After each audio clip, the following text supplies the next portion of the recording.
Politikus Podcast! Márti, mi ez az EU dolog? Ez a politikusoknak van? Nem csak a politikusoknak fontos, ez rólunk szól. Főleg a fiatalokról. EU-s polgárként bárhova elmehetsz Európába. Bárhova?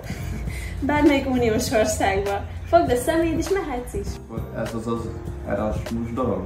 De okos vagy. Az Erasmus az egyik legjobb dolog az EU-ban. Tanulhatsz külföldön és ráláthatsz, milyen sokszínű Európa. És ha dolgozni szeretnék? Az EU-ban semmi akadálya. Szinte ugyanazok a jogaid vannak, mint a helyieknek. Akkor olyan, mint hogyha lenne egy belépőkártyám egész Európára?